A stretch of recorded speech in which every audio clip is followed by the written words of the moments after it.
Oh, yes, we are live. We are ready for game week 12. The international break has been long. It's been so long. The good news is there's not another international break for a while. And the other good news is Mr. Dean Jones is in the house wearing a very, very classic football shirt. That is a 95 Man United third kit, I think. Is that right, Dean? Yeah, it was the one that got banned or whatever, wasn't it? It's Ruben Amorim weekend, mate. It's Man United weekend, so I thought I'd celebrate. I know that you love Man United, so I thought, why not turn up for the new era in the clubber? So here I am. And you are a closet United fan anyway. That is, that's pretty. It's not public knowledge, but I always feel like you are. Yeah, this was my actual shirt that I would go to games in back in the day. That is wicked. When I was obsessed with like Cantona and all that sort of stuff. Yeah, Bex. That team was classic, wasn't it? And I picture that shirt with Cantona. This actually has God 7 on the back. Yeah, that's how I was with Cantona back then.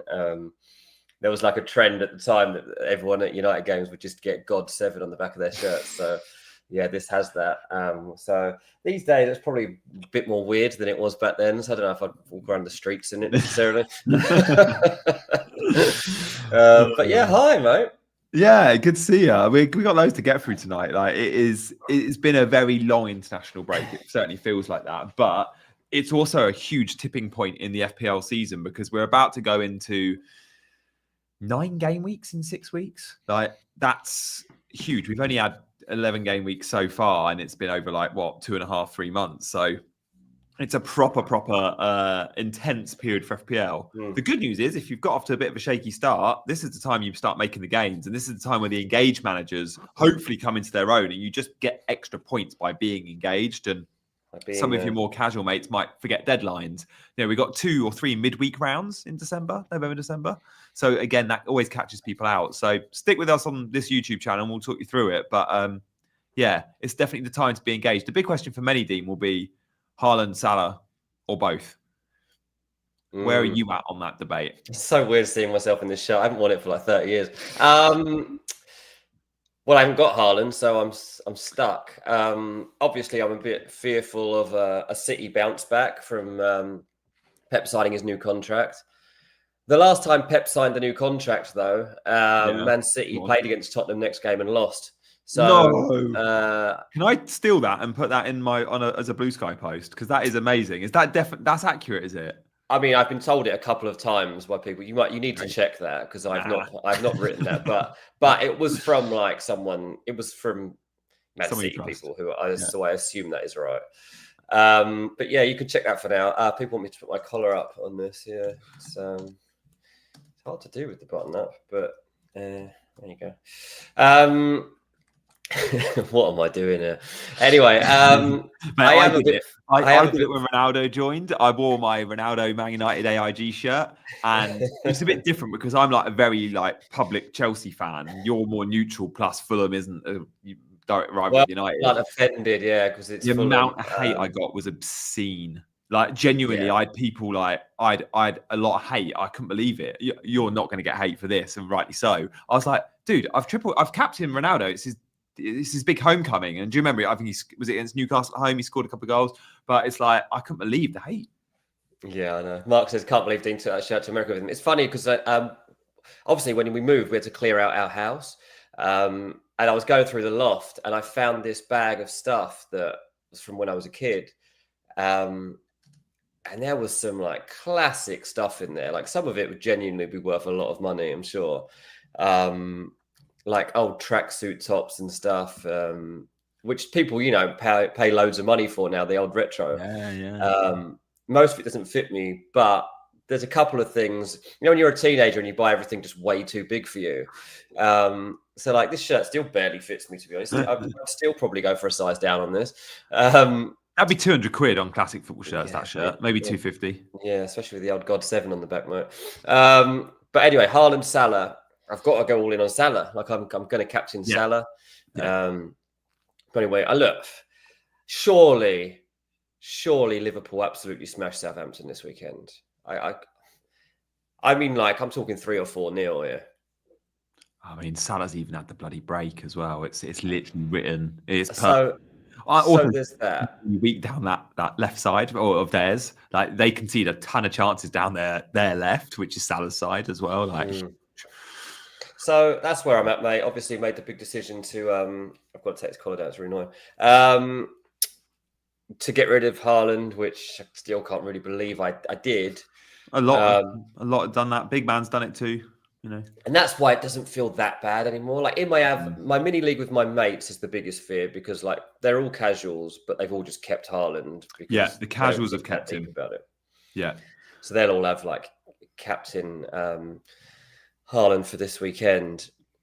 But yeah, I don't know, mate. I mean, I think it's a strange weekend of fixtures, if I'm honest, because on surface value, when you set it all out this weekend, you do look at it and think, or you certainly would have looked at it this way back at the start of the season. You've been like, well, Arsenal were at home to Nottingham Forest, so you want 2 or 3 Arsenal players.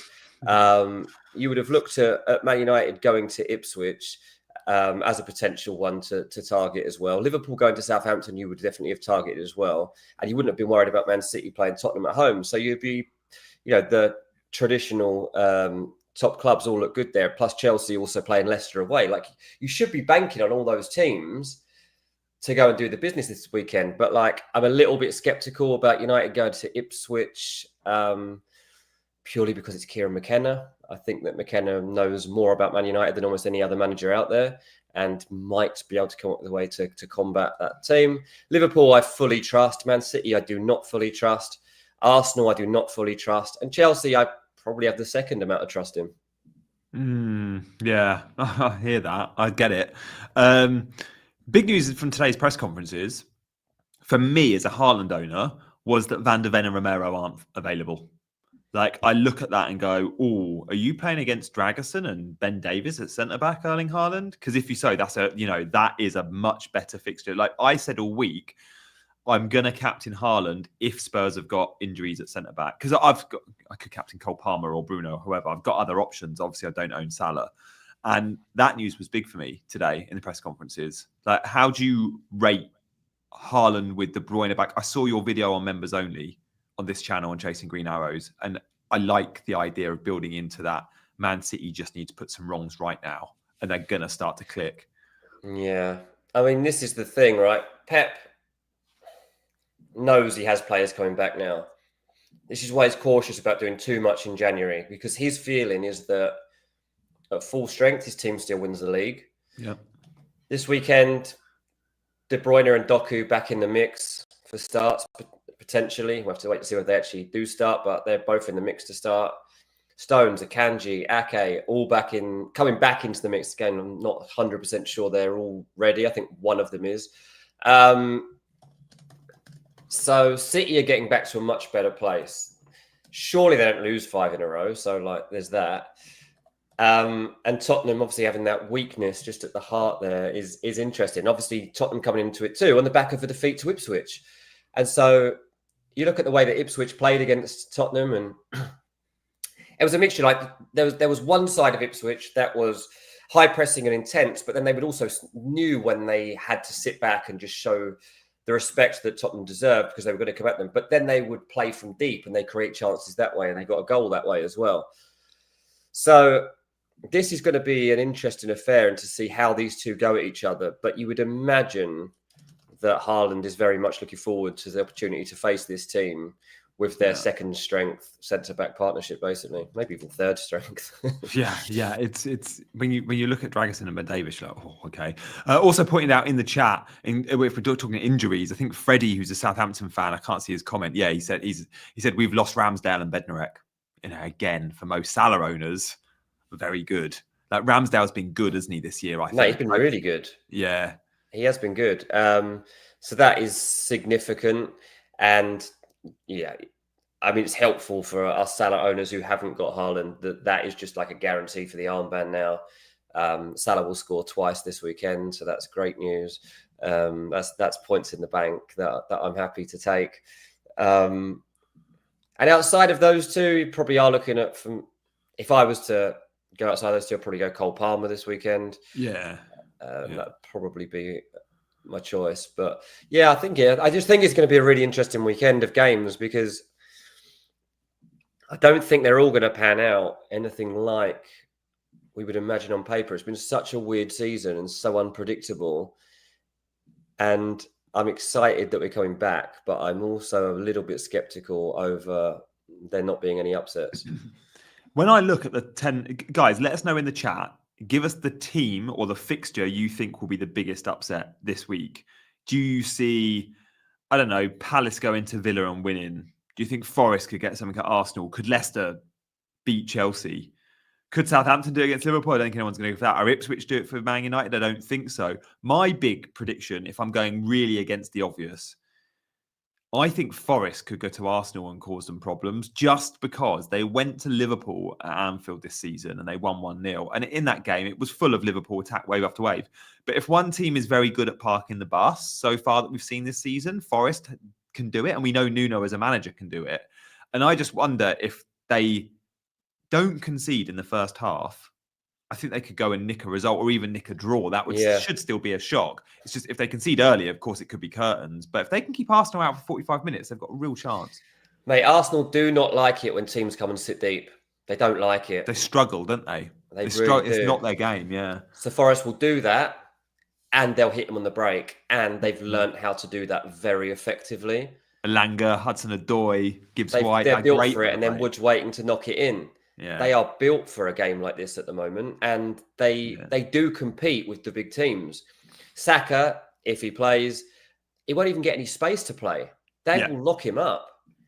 The one thing that changes a little bit is the Odegaard factor. The fact Odegaard is back for Arsenal, it does change a lot because he has got the key to the lock, and he needs that one moment when he's managed to get free and he can thread through that ball, or he can play that lofted crossfield pass that sets them free and gets them the goal that they need. I think it's still underrated how much they've missed Odegaard, and I think that his influence is going to be telling in the coming weeks. Arsenal they've got to go on a great run, right, to get back in the title race. And what I find really interesting is in December, they do not have a game outside of London. That is really interesting. It's bizarre, but they don't leave London. It's really strange. So they've got a load of home games, and then their away games are all in London. They play Palace and Brentford and teams like that, do they? I mean, do they not play Brighton? I mean, that is close to London. Is Brighton in December? I don't know if that's maybe that's January. Do you know what? That might be the first fixture of January, which would be hilarious. Even when they leave London, they're as close to it as they could get. Yeah, exactly. So, to go through it, 4th of January they get to Brighton. There you go. So they got Man United home, Fulham away, Everton home, Crystal Palace away, Ipswich home, Brentford away. That is their December schedule. That's a great advantage, not having to travel anywhere for the whole month of December, which is typically the busiest month in the schedule. Must be buzzing with that. They've even got a cup game, haven't they? Got have they got in the cup? Palace? EFL Cup. Isn't it Palace though? I don't know that. I don't know the draw. So if there is an EFL Cup game, which I think they're definitely in the EFL Cup, and it's around the 16th of December, around there. Yeah, I'm sure people are going to be shouting at us for not knowing this. I am getting the fixture list up now just to check. EFL Cup. There you go. 18th December, home to Crystal Palace. Still don't have to leave London. That's amazing. And then in January, there's 2 away games are Brighton and Villa. Again, not far. They're literally not going north. Exactly. So they're home this weekend. Then they've got a trip to Lisbon, which is lovely. Everyone wants a trip to Lisbon. Go and play Sporting. Without Amorim. Beat them without Amorim. And then come back, and their players get to spend a whole month at home. Whoever has that? What footballer spends a whole month at home? Yeah. It's a really good opportunity for them. Yeah. No hotels needed. Guys, let us know your suggestions for upset, by the way. We'd love to show a few on screen. Give us your upset prediction. Geddy said Palace to beat Villa. And I don't mind that. Palace are a bit of a Jekyll and Hyde team. They could turn up. Any other predictions out there, do let us know. We'll flash them up on screen. So do get them in the chat. We love seeing your comments in the chat. So, yeah, get them in. Guys, do stay tuned. We are going to be revealing our teams. We're going to look at the fixture ticker. We got Big Man's team as well. I think Big Man is coming today. So we will just we'll show that. Spurs to part the bus. Sexy Beast. If Spurs get something against Man City, That is real cause for concern for City, but that would be an absolutely massive result considering they're not got their two first choice centre backs. Everton beating Brentford comfortably, says Owen. How do you see Everton Brentford going, Dean? Because many have got Mykolenko and many have got like Visser. If you've got an Everton defender, I think you can start them because at home, that could be a 0-0 game. Like you expect Brentford to always score, but Everton at home are good. And Mykolenko got a clean sheet last time out. Yeah, it's an interesting. I mean, you say Everton at home are good. They're 16th in the home form table. Are they? Yeah, they've got 5 points at home this season from 5 games. So I wouldn't goals say conceded though might not be bad. I feel like they probably don't score many, but don't concede many. I don't know. Well, what helps them, mate, is that Brentford are the second worst away team in the league. Oh, there we go. Yeah, Brentford are the best home and the worst away, pretty much. That is funny. So Brentford have not got a point away from home this season from 5 games. How weird is that? I mean, they nearly did against Fulham until Harry Wilson stepped up. Yes, they didn't. And to be fair, Fulham were the better team. Like Brentford haven't been good on the road. You're quite right. Yeah. So that is it's interesting. But do you trust Everton? Like, do you believe that Brentford are going to continue a trend like that? I can't trust Everton, and I don't believe that can continue. So look, Jordan Pickford's been in really good form. Everton have in patches actually played some really decent football. It's probably a fixture I would prefer to stay away from. I've got Mbeumo, and I think that Mbeumo and Visser would probably, for me, remain good picks for that game. Yeah, okay. Yeah, I like that. Visser and Mbeumo both were, I think, flagged and now both weren't or aren't. Guys, we would love you to hit those buttons today. There's 200 of you watching, which is wicked. We don't usually do 6 p.m. on a Friday. If this is a time slot that works for you, show your appreciation by liking it. And then the more likes we see, the more likelihood is that we're going to do these videos at these time slots. We look into things like how many subscribers did we get? How many likes did we get? How many comments did we get? So all of those things help. To know when we should be doing these, because the most popular videos and the most popular time slots, the ones we'll bring you every week. So please do subscribe if you're new around here. And Dean, tell us about the membership option, because I loved your members only video this week on City. Yeah, so we've got the members zone. You can go and find it on the homepage. There's 2 tiers. One of them is really to just support us. Really, it's very cheap. It's just to help the channel and try and help us stick around. But also you get extra couple of videos a week that nobody else gets to see, and sometimes it's an insight on my life, if I'm honest. Sometimes I revealed my wild card on there, that I was going to be doing a wild card on there. This week I jumped on after the Pep news broke, and I spoke in a bit of depth about what I knew about Guardiola's situation. I've been writing about Guardiola for the past month on Give Me Sport and talking about it on Ranks FC. Like Guardiola was staying, and they were just trying to sort it out. And yeah, I pretty much had faith that it was going to be sorted out in this international break. And I was happy when Sam Lee from The Athletic was able to nail that story before it happened. So well done to him. But yeah, so we do extra video content around that. And then the real fun happens when you get to the next tier, where we have the WhatsApp channel. We got some great people in there. We are chatting a lot. I tell you what, the international break did kill the vibe.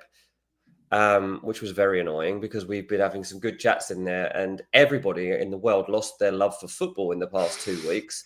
And it was weird, wasn't it? Like how little we all suddenly cared about football. I've not watched a live game now in 2 weeks of football. How mental is that? I didn't want to watch England. I don't think that's happened in my entire life. I didn't want to watch England. I didn't care about the other internationals. It just all felt irrelevant. And I think mainly it's because we just want the domestic action to get going properly. We are just this is what we're craving right now. We're not craving international football.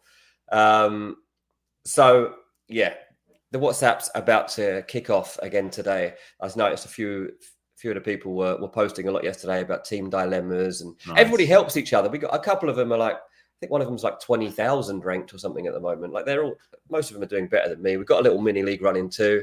So yeah, if you fancy it, please do go into the members zone and at least consider joining up. Nice. Oh, have you got a mini league? Yeah, we just started it. I need to get in that. I need to definitely get in that. Like, I know I'm not in the WhatsApp group. I can definitely be in the mini league. Yeah, I think we'll let you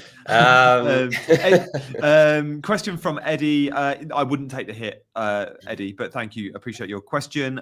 Guys, thank you for all your comments. We've seen lots mentioning some of the shock results as well. Mark says, shock result, West Ham not to ship 4 goals away from home. Owen says, this is the first time West Ham have played outside of London all season. It's not. They played Nottingham Forest last time out. But I did just look, and other than the Forest game, they haven't left London. So Forest is the only time they've left London, and we're game week 12. They're doing that badly. Yeah, that badly. Exactly. Here he is, big man in the house. How are you, mate? Hi, guys. Hello and welcome to everyone. Yeah, I'm doing well. How about you guys? What was the discussion about? We're just reacting to the chat, to be fair. They are completely dictating the agenda today, which we absolutely love. But now you're here, we'll go for a little bit more structure. I mean, what for you are the big things to discuss? We've gone through injury news, and there's been a few. Things like Haaland now more attractive because we've got the Spurs centre-backs injured. No Bednarek and Ramsdale is obviously good for Salah.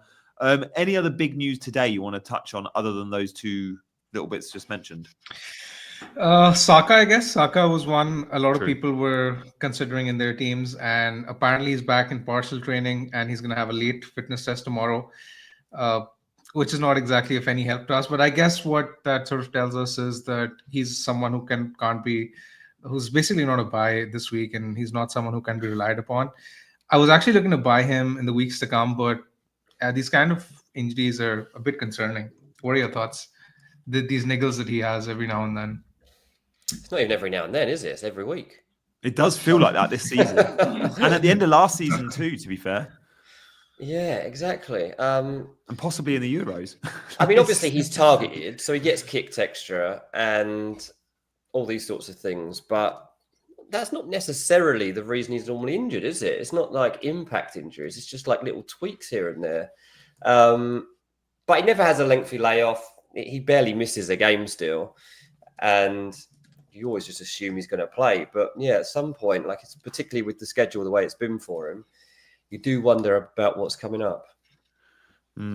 I personally don't think Saka's going to be for me for this period. I'm pretty much ruling him out because I'm targeting Salah and I've got Haaland and Palmer. That'll be my premium. Yeah, I'm done with Saka for a bit as well. Big man, you were planning on moving to Saka soon, weren't you? So how does that affect your plans? Yeah, I mean, I had a rough plan to get him in. I wasn't strictly gonna get him in, but he was definitely on my agenda. Now I'm not exactly sure whether I'll have the luxury to sell Mbomo or Bruno in 2 weeks' time anyway, because of the Trent injury and because I will be getting João Pedro in next week. I might be short of transfers by game week 14, so I'm not actively planning for him, but it's something that I have at the back of my mind. But I really want to discuss the Trent injury, and I want to see and sort of pick your brains on who you guys think the best replacements are, especially when it comes to Arsenal, because that's where I'm going to go shopping personally for my team, I think. I mean, I do think Arsenal is the way to go. But that's not saving you a huge amount of cash. Like, yeah, Trent to an Arsenal defender saves you $1 million, fine. But for many, if you're targeting bringing in an extra premium like a Salah or a Palmer or a Haaland in a few weeks, you need to save 3-4 million where you can. And Trent to a 4.5 will make sense for many. So I'm going Lewis Hall. But let's chat about Arsenal first and then some of the budget guys. Dean, what's your take with Arsenal defence? Because the fixtures are there for them to start keeping cleans now. Yeah, they are definitely much more enticing. The only Arsenal defender I've got is Gabriel at the moment. I'm probably just staying on that for the time being, and pretty comfortable with that, to be honest. Because of the trust that he's built up in the game and the faith that you would have in him, generally weighing in with points. It hasn't actually been the case though. Since I brought in Gabriel to my team, he's actually had a bit of a nightmare. Because Arsenal haven't been keeping clean sheets. I'm just actually going to look it up because it's been poor. Loads went really double poor. Arsenal defence game week 6 wildcard and it did not 2 work. points, 2 points, 1 point, 1 point, 2 points, 1 point. That is his recent record, and it's awful. You know, we need to stop saying Gabriel was in there for goal threat as well. Like, it bugs me because ordinarily he'll score 3 goals a season. Well, yeah. For 3 of the 38, you might get a goal. Well, you'll get 3 goals from loads of centre backs. But we always go, we got to pick Gabriel because the goal threat. It's like, he doesn't go and clock you 10 goals a season. He's not John Terry. Yeah, obviously there was the Tottenham game this season where he's decisive and he scores 15 points. So then you're like, it's fresh in the memory. Yeah, exactly. But and to be fair, a game like this one at the weekend against Forest, where it's going to probably be fine margins that decide it, might end up being a set piece. They're not great at set piece defending, Forest. They certainly weren't last year. So it wouldn't surprise me. I know. To be honest, if he was to suddenly come back with points this week, it's like a 1-0 Arsenal win and he does get it. But this is one of the reasons too why I'm big on Odegaard at the moment. I think especially if you are looking for a Saka alternative out there, then I do think that Odegaard is going to become very influential in particularly matches like this. Like even the fact he just came into the Chelsea game and made such a difference in that one. That's his first game back. I just feel like we're almost, because we haven't seen him much, we're forgetting a little bit about the passing and dribbling aspects of Odegaard that open up so much for Arsenal. And it's in those games where quality chances have been few and far between for Arsenal if Saka's not setting them up. And that's what they've missed about Odegaard. And so, yeah, I know we're talking about the defence, but to be honest, if it was away from Gabriel, the next player I would actually want would be Odegaard. Interesting. What do you reckon, big man, with Saka, knowing Ben White is injured? Because that might sound like a weird question, but Ben White is really good. Or certainly last season, the reason he scored so many more points than the centre-backs was he was getting assists because he was overlapping a lot. And that allows Saka to often drift inside, and his left foot, we know, is so dangerous. If Saka's got a right-back playing behind him that perhaps isn't overlapping, does that mean Saka perhaps isn't the same goal threat because he might actually be hugging the touchline himself rather than cutting in on his left foot much? I think it's sort of difficult to say without having any evidence to suggest otherwise. Yeah. I still think if almost everyone would be planning on bringing Saka in, but because of those injury concerns, he's not exactly an option this week. I'm more concerned about the defenders, though. And I want to talk about Timber. You mentioned Timber, who might or might not overlap. But apparently, Ben White could be out for months. Initial reports were suggesting that he was going to be out till January, but now sort of from what we hear and gather from Arteta, it seems like it's going to be longer. So, I mean, I'm sort of in this position where I don't really know whether to go with Saliba or Timber. Saliba seems safer, obviously. And I was pretty set on Saliba till earlier in the week because I sort of mentioned that I want to have the second Arsenal defender till the time I wildcard. But now there's a possibility that Timber saves the extra 0.5 and actually is an option till the second time I wildcard because Ben White is out for longer. Yeah, Ben White, I think, is out for 10 weeks as far as I understand it. So that is a significant layoff. That's a lot of games. That's more than 10 games, I'd have thought, because of the schedule, right? That's like 12 games, 13 games. Yeah, I mean, it looks like he's having surgery. I think Arteta was quoted saying surgery. Was it? Yeah. No, it was just last week during the international break. Someone told me 10 weeks on Ben White would be there or thereabouts. I mean, Arteta's definitely not told us that. So that is very useful info, to be fair. Yeah, I mean, Arteta doesn't really matter what Arteta says, does it? You could say, 8 months. Whose book was out this month? It was like in the international break. Someone's book was out. It might be Zinchenko's, and he says in it how Arteta has. Made players. He just brings players who are injured and he gets them to walk in just to confuse the opponent. Mate, I mean, we kind of knew it, but just to have it written in black he literally and white was like, oh yeah, if you're injured, sometimes Arteta will be like, oh no, you're coming with us because I want them to think you're playing. It's mad. I love Arteta. I love that. If I was a manager, I'd so be on that. Okay, so I mean, Timber versus Saliba. I think that 0.5 or whatever it is, 0.6, whatever it is, will be really valuable to you at some point, big man. And you know what my thoughts are? Timber's average position is wicked. Like, I actually think the goal threat or attacking return threat, because of the assist threat with Timber, is similar. And he'll miss one game, but that's fine. Do you think he misses one game over the festive period, or is this still till Feb? He'll miss one game between now and. Tomiyasu's out as well, right? So that's another point. Tomiyasu's out for an extended period. The only sort of situation where Timber possibly gets benched is if if let's say Partey plays at the right back, but that is unlikely to happen. I think he could miss a game or two. But it's really tough. I mean, I wish the decision was easier because I was fairly certain going Saliba early in the week. Yeah. But now I'm not exactly sure. I know very good FPL managers which would say you're mad, go Saliba. They'd say to me you're mad, but for I don't think me, it, I don't think it is that clear cut anymore. I don't think it is that clear cut anymore.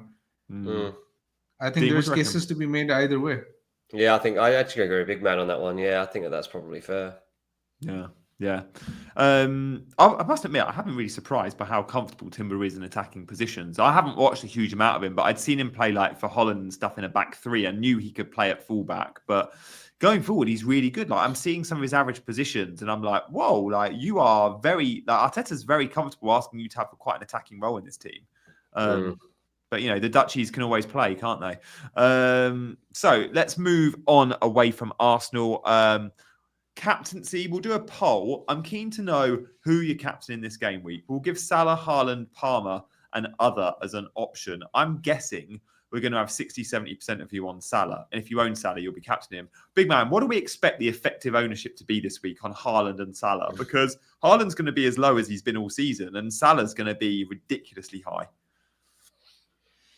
Yeah, obviously Salah will be higher because even a lot of the casual players now are sort of flocking towards Salah because of his form and moving away from Haaland. But I actually think this could be a week where Haaland outscores him because of the Spurs injury. I just can see that game being very high scoring. So as a Haaland non-owner, I'm actually terrified.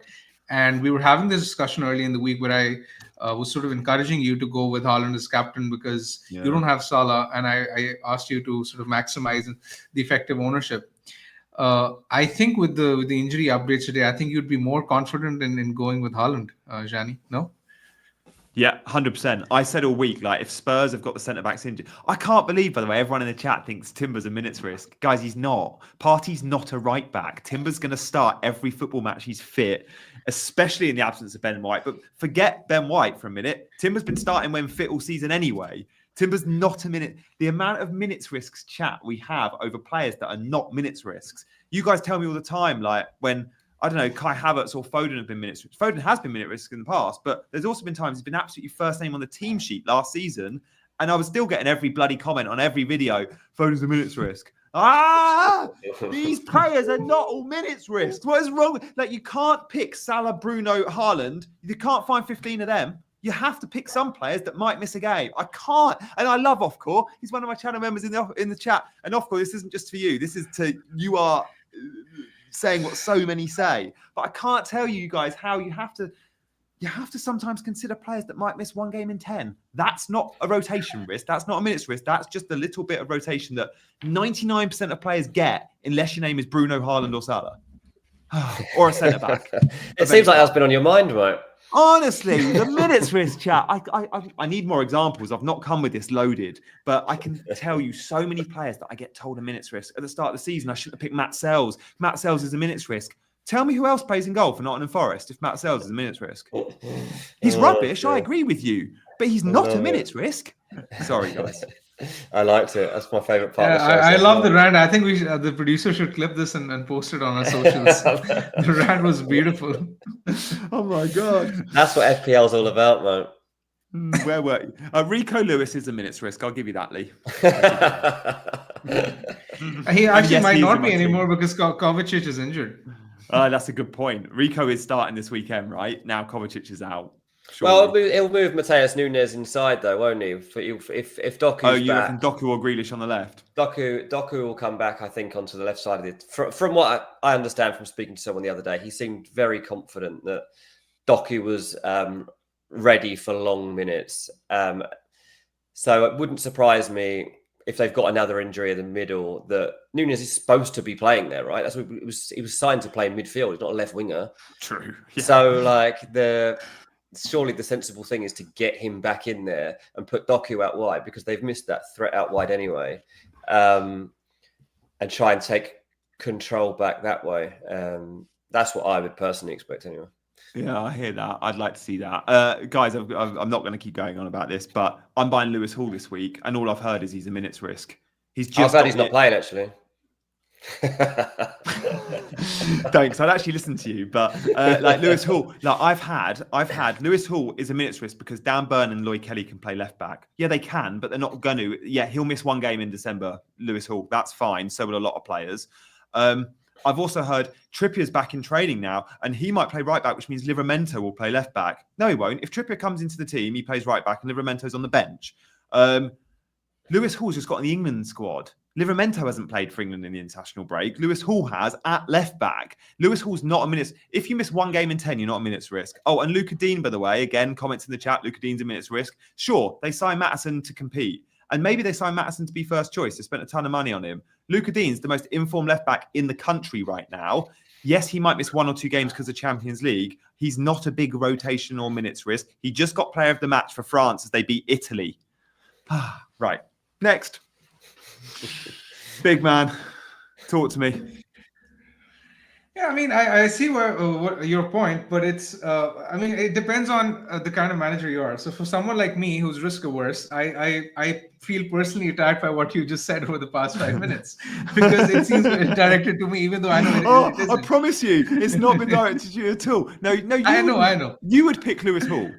You wouldn't say you would pick Lewis Hall. I would. Yeah. He was in the wildcard draft that I suggested in our previous podcast, right? Yeah. So I mean, that's why I've been considering Timber as well. I think it's fine. But if you're ultra risk averse, then I guess someone like a Saliba would make more sense. But again, it depends on your risk appetite. I mean, Gianni's more of a maverick manager, much more maverick than I am. So it depends on the risk appetite, I guess. Yeah, it's a fair point. Yeah, like, and when you're looking at that for the festive period, I do think you need to pick players that you think will play a lot. And my big thing isn't necessarily like players that miss a game. It's I'm avoiding players that can't deal with a schedule. That's why Saka puts me off, because I look at Arsenal's schedule and go like Saka, like sure he's nailed every week, and I can't be bothered with Arteta mind games. Like every week you go into it like not actually knowing. That's why I got rid of him. Because you don't get a clear enough indication of whether he's going to be ready for the game or not. And at some point, it's going to burn you on a big game week when you're left without him. And that's going to happen over the coming weeks. Even though they don't have to leave London, he still might have an injury, which affects him. We've only got 20 odd minutes of the show left. Should we start getting better not have another rant then? Better not go back over the minutes. To make me look even more stupid, the chat have rightly pointed out Livramento actually did play for England, which is really embarrassing for me. Yeah, I normally pick you up on that, but because I actually didn't even bother watching. I wasn't sure. I knew he was in the squad. I assumed he didn't get any minutes. Well, my attitude was if Thomas Tuchel can't be bothered to go to this game and half the players can't be bothered to turn up for it, I'm not watching it either. Yeah, fair. And I stuck to that, so I didn't know the answer. We'll see our teams. Pedro Neto, by the way, is Chelsea's first choice winger, not a minute's risk. Let's get on to the teams. Dean, how are you set up? Because you got 2 frees.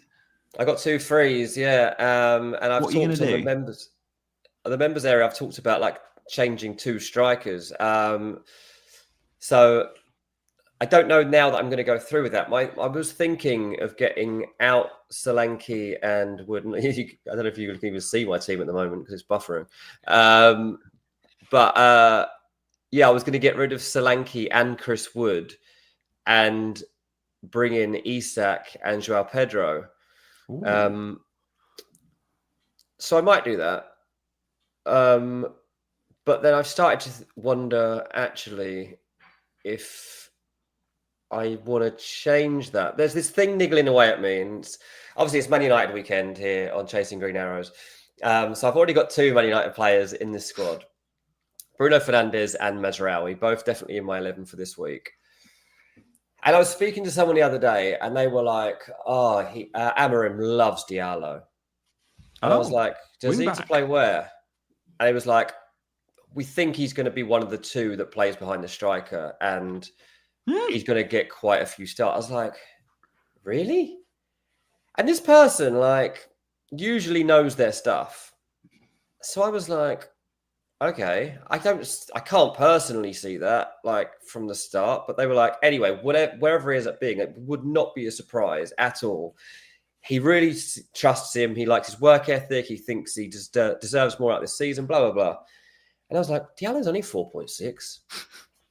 Even at wing back, he's a great pick. Even if he plays wing back, he's 4.6 million. And then I was like, then maybe I get rid of like Johnson, bring in Diallo for him, and then I swap out one of my strikers and go that way. So that's kind of a thing that I've got going on in my head. The only issue I have with that is that I don't think Diallo's going to make the lineup.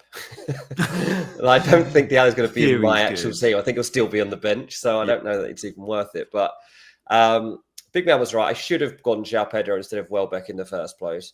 But Welbeck's still a good pick. He's still a decent pick. Southampton next week for Welbeck. Yeah, so I don't really want to get rid of him. And Chris Wood, he's got Arsenal this week, but then he's got Ipswich at home next week. So then Solanke. And Solanke to Isak could be opened up, but then your problem for me is your Spurs players. I'd be getting rid of Pedro Porro and Johnson. And I think the problem actually is the defense. And I'm actually surprised that you're considering using both of the transfers on the attack, because when I look at the defense, Gabriel has an okay fixture. Mazraoui has Ipswich, but is probably going to Mazraoui's staying for the season, mate.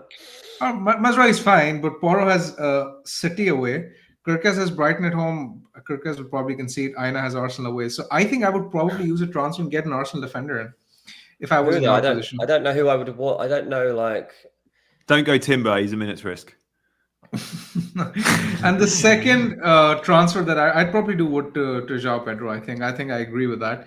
Yeah. But I think Solanke to Isak is a bit of a luxury transfer for your team, considering that the priority should be the defense, in my opinion, especially the third defender, which seems weak. And you need money for that.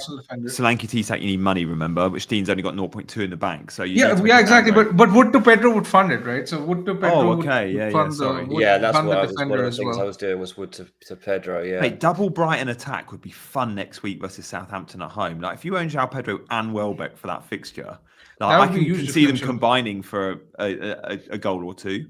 Yeah. No, fair point. Yeah, I haven't really considered getting rid of Porro, but maybe Big Man owns Porro too. You're both on Porro, which surprises me a bit because I think Spurs just die at the back, and he's expensive. I have Porro not because I think he's a very good pick at this point. I mean, he was before the start of the season. At the start of the season, and even on the Game Week 6 wildcard, because Spurs had a good run from Game Week 8 to 12, but that run is now over. And at this point, I don't really want him anymore, simply because I think I have other areas in my team to address. I might even sell him this week, actually, when we discuss my team. So, yeah, Porro's one who I guess he's not a priority sell, but if you can sort of afford to move him on, then he's probably a sell. Yeah. Well, it's given me something to think about, that's for sure. I wasn't going to go down that path, but you might well be right. There we go. Look forward to seeing that, Dean. Just before we see Big Man's team next then, Dean, do you reckon you'll end up using one or both? Oh, I'm terrible at just using one is the problem. In a sweet shop. Honestly, it's like when you look at your bank balance and you've just got a little bit more than you thought. Doesn't happen very often. But if it does, then you're like, I can treat myself. I'll just go online and buy 2 hoodies I don't need. I do that in my I'm a bit in that situation. Yeah, okay, fair. I like the fact that this week we can check United out and then maybe punt on a Diallo after what you've said next week. I'd love to see that. If we all see Diallo you kind of want to see it. That one. That's the thing with Diallo. I kind of want to see this first team, and I want to see what he actually does before I take a punt. Like obviously, like Mazraoui and Bruno are just nailed on good punts for an Amorim team, and not really any risk attached to that apart from the fact that Man United might still be rubbish. Having 3 and Diallo, who we don't know for sure is in there, is probably unnecessary this week. Yeah. Big Man, how you feeling? You got 0.8. You got that free transfer. We do know that Trent, that was big transfer, training ground news, press conference news today, I guess. We know that Trent hasn't trained and we know he's not going to play for the Southampton fixture. So he is a sell, isn't he, for both of us?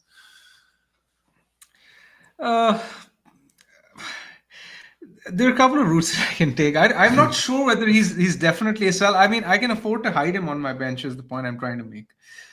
So, for example, I can just wing it with Porro this week and just save the transfer. right? Or I can sell Porro alternatively for Timber or Saliba and just bench Trent, because even that would suffice for my team. So I can keep Trent realistically, but the main advantage of keeping Trent is that he will save me a transfer later, because we did discuss in the previous episode that I think Trent will be a buy for me in close to game week 18. So he will save me a transfer later. Ideally, the reason why I bought him in game week 11 was that it would save me a transfer later. And now that he's injured, I will be forced to reluctantly remove him, I think. Uh, but on the other hand of this coin, you can just say that he's 7 million, his value is just going to drop. So even if you have to buy him back at a cheaper price, it's fine. And currently, that's the dilemma I'm facing, because I think the rest of the team picks itself. I'm going to be benching Solanke. I'm going to be playing Calvert-Lewin because of the bookmaker probabilities. So the only decision I have is whether to sell Porro, whether to sell Trent, whether to buy Saliba, whether to buy Timber. And I'm not exactly sure. And Trent is actually falling tonight, so I don't actually have much time to make that decision. I might be up till late over here, 4 or 5 a.m. I'm going to say it already is late where you are, isn't it? It is approaching 12. Well, I have to write my preview thread after this, and once I get done with that, I'll start thinking about my team. So it's going to take me. Your time zone is a nightmare. I mean, it's fine. I've sort of learned to live with it. You've learned to live your life differently. Basically. Okay. So if I was to push you then, big man, what's the most likely scenario you think you end up going with? I think Trent to Saliba is sensible, but I'm not entirely sure whether that's the route I take, because Timber does sort of open up some exciting transfers later. So there's one, for example, I'll mention. There's this route that I can take, and it's very different, and it's risky, I guess, at the same time. I can do Porro to Timber this week. Next week, I can do Calvert-Lewin to Joao Pedro. I think that's going to be locked in irrespective of what I do. And then in game week 14, I can do Fleck and Raya. Ooh, that would be triple like Arsenal that. defense. That would be spicy, big man. I'm actually considering this, even though triple Arsenal defense seems like extremely risky on paper. Yeah, but the fixtures are there. I like that. Who said you were boring? You said that earlier. The only sort of issue I have, Gianni, when I come to think of it, that it would lock me out of Saka. So let's say if hypothetically Palmer was to get injured or Salah was to get injured, then I won't have a route to Saka. Fair, but you're not going to have much money for Saka unless you get a Salah or Palmer injury anyway, as you say. And the chances of that are slim-ish. Now, if they're injured, it will be for a game, and then you probably wouldn't want to sell anyway. So if you think Salah and Palmer are long-term holds for you, which for many I think they will be, then Saka's probably off the menu anyway. And you love Bruno. You're not going to convert Bruno to Saka. I could, right? In 14, I could, because that's a spell where Bruno has Arsenal, Forest, and City in back-to-back weeks in 14, 15, and 16. So Bruno to Saka is doable, but that's only doable if I do Trent out for, let's say, Saliba or Timber this week. If I do Porro out, then I'm kind of locking myself out of Saka, I think. Yeah. Okay. Oh, well, watch this space. And the pros and cons are, for Trent, it saves a transfer later. On the other hand, I'll have to sort of go with I'll have to just take the team value drop on the chin, which will be significant because I bought him at 7, and I think he's going to be 6.8, 6.7 in like 2-3 weeks time. Yeah, you're right. Especially when they see Man City up next, and he's still flagged. He's going to have 2 price drops next week probably, and he's so he's 26% owned. But there's still a lot of owners to sell. I'm selling Trent certainly tonight, and you're right. He is predicted to go down. Although some sites had him predicted to go around last night and the night before, and we've still not seen a drop. But it's probably safer to sell him tonight, unless you think you're going to get info tomorrow. Dean, is Trent a buyback for big man if he sells him now? Because there is a huge amount of transfer speculation in terms of not saying he's going to be leaving in January, but with his contract situation and the fact that down tools would be harsh, but maybe this isn't the best time to be on Trent going into the kind of January window and the rumours. What do you know and make of that situation for Trent? I don't think his contract situation should really affect his form. So away from the injury, I wouldn't be too concerned because Trent's in a situation whereby he still loves Liverpool. Like even if he is half considering a transfer, he was also half considering the fact that he never really wanted to leave Liverpool and isn't necessarily going to leave Liverpool. And if he's going to sign for Real Madrid, he's got to be in pretty good form to make sure that happens. Obviously, he can sign a pre-contract in Jan. I don't personally think that will happen. Madrid are doing checks on him at the moment, not in terms of scouting, but in terms of his profile to see how well he even fits in with what they want to build. I'll be honest, I don't think it's as nailed on that he goes to Madrid as everyone else seems to think. Okay. I think there are some reservations about having another English player in the team. And some people are looking at it as, well, it'll be good because he'll have a friend in Bellingham. Bezos.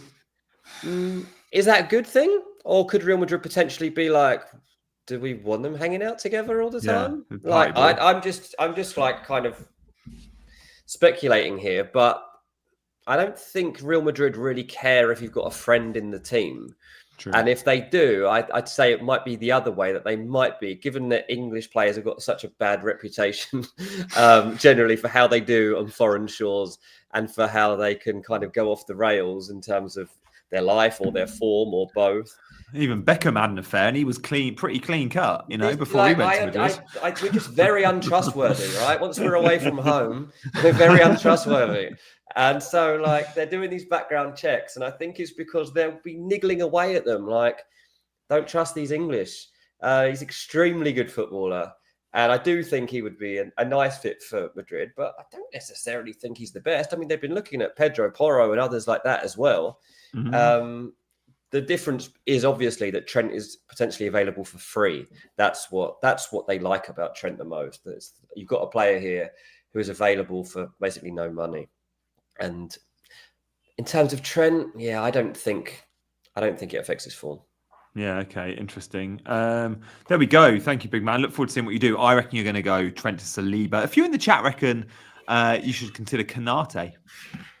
I have no interest in Konate with the Christmas fixtures coming up. What would you do, Gianni and Dean? I would like to hear your opinion on what you would do in my situation as well. Trent to Timber for me. But I genuinely don't mind the Saliba shout. I think Trent to an Arsenal defender is wicked. And I love the idea of having double Arsenal defence and maybe even triple. Like, that's pretty cool. Yeah, I think I prefer Saliba personally. Yeah, I think I prefer Saliba, but it's definitely that transfer. It's one of those options, yeah. Yeah. I know I'd say about Timber being great and stuff, but I don't think I really think it's a close call. I don't think I feel actually that strongly that I wouldn't want to go Saliba. Like, they're both Arsenal defence is great. Yeah, there we go. Let's go back to my team then.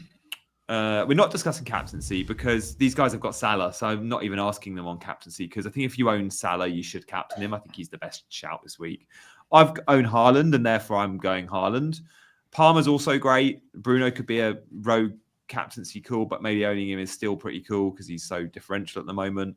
Haaland's my captain. My big decision is again on benching. Big man, last week you told me to start Mikalenko over Lewis, and I think you maybe said start Fabianski over Sales. Those two decisions would have got me like 18 extra points.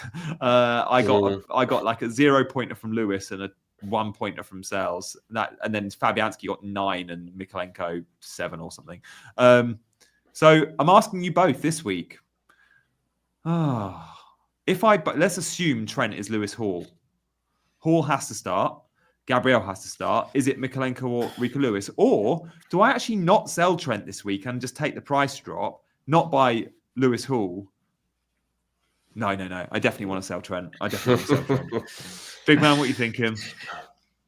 Gianni, I think you should play Fabianski because it's a Monday night fixture, and because Sels and Fabianski have identical clean sheet odds, might as well get the guy you're going to watch play. So that would be my first advice. More stressful though. I think if you're buying, your transfers are Hall in, right? That's the only transfer. Let's say Hall comes in for Trent. So the starting 11 is Rico or Mikalenko. Yeah, I mean, you've got to play Mikalenko. I don't think I'd go with Rico. Who's Greaves playing, guys? I can't think of some. Man United. Man United. Because Greaves has returned to training. I don't think that's a great pick. But yeah, I would go Mikalenko over Rico for sure. Even with Kovacic out and knowing Rico's probably going to be playing in the middle. Yeah, because of Rico's points, he's flattered to deceive in terms of FPL. It's like City are always conceding every game. Like people, much worse teams than Tottenham have gone to the Etihad and scored this season. So I do expect Tottenham to score, and he hasn't.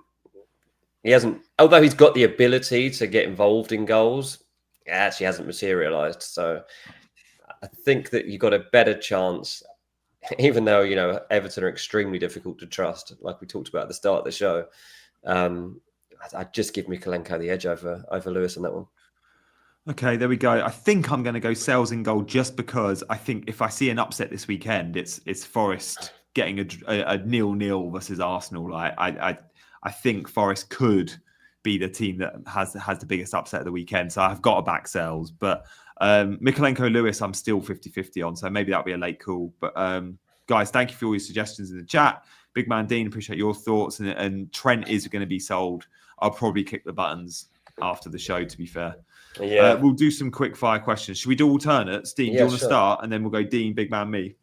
Yeah, do I keep Robertson or take a -4 for an Arsenal defender?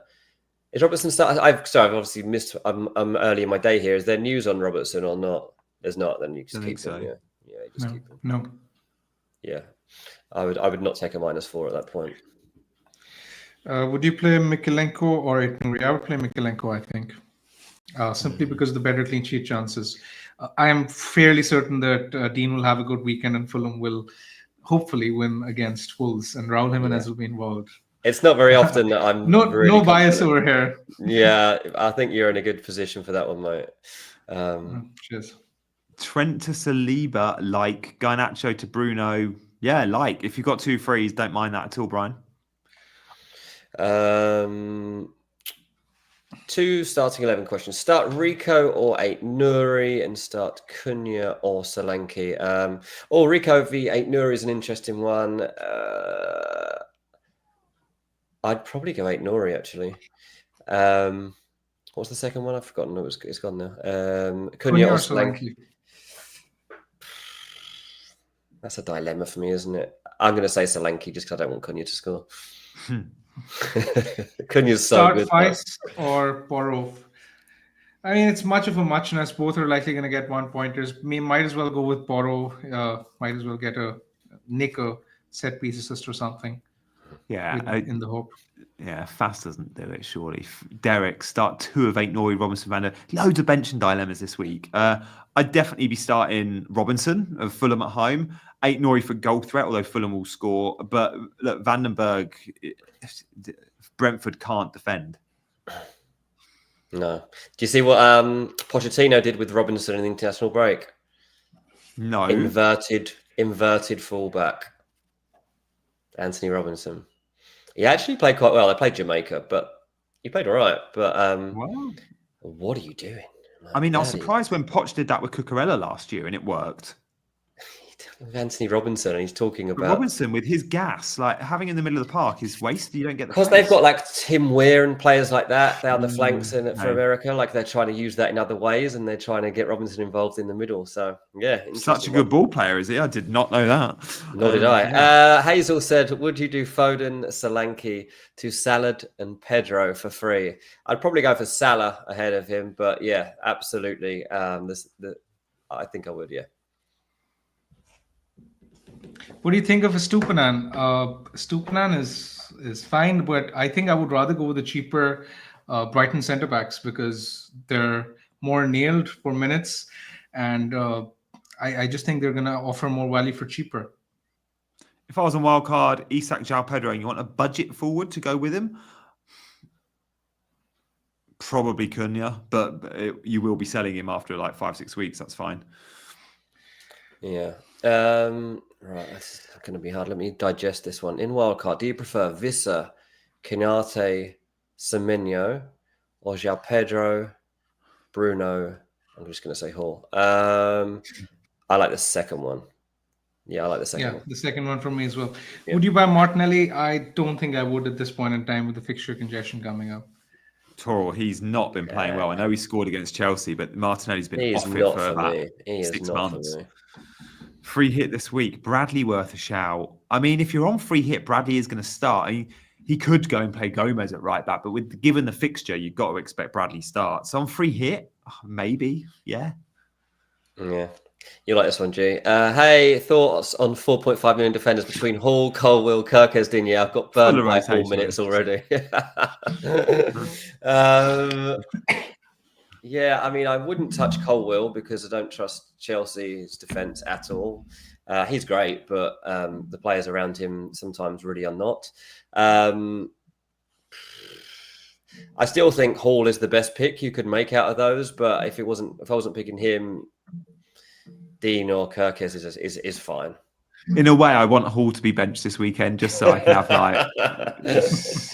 take one on Monday. Yeah. DCL or Solanke, big man. I mean, that is battle of the underperforming forwards. Well, I have a similar dilemma. And yeah. DCL, I mean, he's been pants, but the bookmaker probability suggests that he has a better chance of scoring than Solanke. He's actually quite clear in terms of probability. So that's who I'm selecting. He should have more goals this season, man. He should have more. And Brentford will give him opportunities. It's so disappointing. Brentford's numbers haven't really been that great this season. Defensive metrics, they're actually 16th for XGC, which is quite surprising because they're generally, you find them around the 8th or 9th, 10th mark. Mid-table, yeah, exactly. But DCL, I mean, guys, if you still own him, please sell him next week. He's not even going to play. There's a good chance he gets hooked after an hour again tomorrow. Yeah, he ain't now a 90-minute man. At least Solanke will play 90. Sell Solanke and Foden to Isak and Bruno. Yeah, if you're doing that for free, they're both good moves. I mean, Foden with De Bruyne back, who knows? That's a really nice trend. I mean, that's an absolute no-brainer. That's a great way to improve your team for this weekend. Yeah.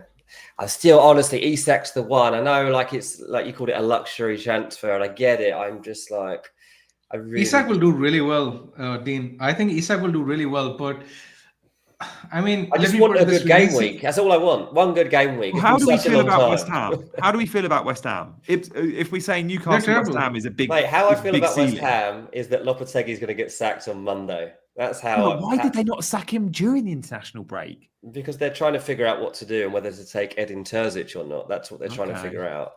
And they've given him a bit more time. They've had a lot of meetings with him. And if Newcastle go and win this game 2-3-0, which is very feasible, I personally think, from what I've heard, that Lopetegui will be gone next week. Go Isak.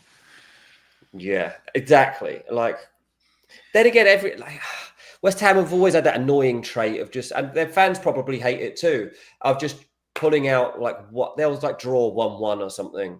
Jarrett Bowen scrappy from a set piece. Yeah, even recently, they had that home draw. Was it against Everton? And they could have won it at the end. And it was such a turgid display. They're so disappointing this season. Don't pick Saka on wildcard. No.